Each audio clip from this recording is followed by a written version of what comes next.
Hello, I'm Senator Saxby Chambliss from Georgia.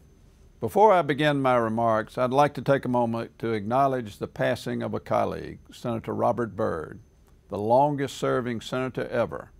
He had the greatest respect for the rules and traditions of the Senate and for all three branches of government. He defended them with passion and vigor.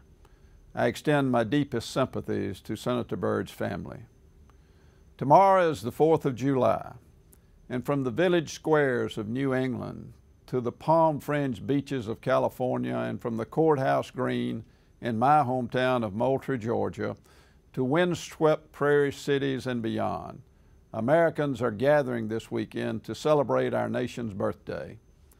Amid the red, white, and blue bunting and family picnics, many of us will listen to the words of a document published 234 years ago that urged Americans to throw off the yoke of a king and make their own destiny as an independent nation and a free people. Signing the Declaration of Independence was a daring move by the brave, thoughtful men. By embarking on such a bold experiment, they risked life and limb to create a nation based not on ethnicity or religion or geographic boundaries, but one based solely on ideas. The Declaration of Independence is, quite simply, a textbook of freedom. As the Declaration's parchment has yellowed with age, America has become a rich nation whose ideals and economy have been the envy of the world. We have faced down many enemies at home and abroad. But one of the most dangerous threats confronting America today doesn't come from without, but from within. And I'm talking about our national debt. Wisely, the Declaration's author, Thomas Jefferson, warned of this danger early on. As he once said, "There does not exist an engine so corruptive of the government and so demoralizing of the nation as public debt.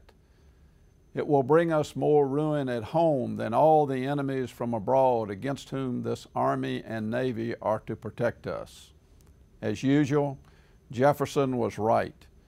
At a time when Americans are clipping coupons and pitching pennies, President Obama and the Democrats in Congress continue to spend money that we, do not have. 3 weeks ago, America's national debt topped $13 trillion. And let me say that one more time. $13 trillion is owed by the United States of America today. That number is so big it's difficult to comprehend. If you take that $13 trillion and divide it by the number of Americans, that's $42,000 for every person in this country. The national debt has risen by $2.4 trillion in the 500 days since President Obama took office. That's an average of nearly $5 billion per day. Even though we have to borrow 43 cents of every dollar we spend, and the debt is set to double in 5 years, Congress and this White House still continue to splurge. More than half of the $9 trillion in debt America will accrue in the next decade will be from interest alone. That money could be better used on national defense or returned to taxpayers. Instead, future generations will be forced to pay higher taxes to foot the bill for Democrats' out-of-control spending. And with much of America's debt being held by other nations such as China, our national debt is also a national security issue. No less than the chairman of the Joint Chiefs of Staff, Admiral Michael Mullins, said last month, "I actually believe that the biggest national security threat we have is our national debt." Just as with our energy and food supplies, America is vulnerable when we disproportionately rely on other nations. It is a matter of great concern that we are in deep debt to countries that often don't share our values or positions. At some point, we have to say enough is enough. We have to make tough decisions about spending beyond our means.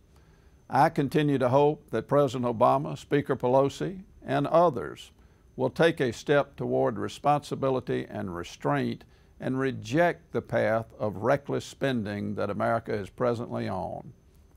Ours is a great nation. We can be even greater if we heed Jefferson's words and secure America's fiscal future. I wish all Americans a happy Independence Day. As this weekend's fireworks simulate the rocket's glare, I hope each of us will pause and think of our men and women in uniform who are facing real rockets, bombs, and bullets in faraway places. We are grateful for their service. May God bless them, and may God continue to bless our nation. Thank you.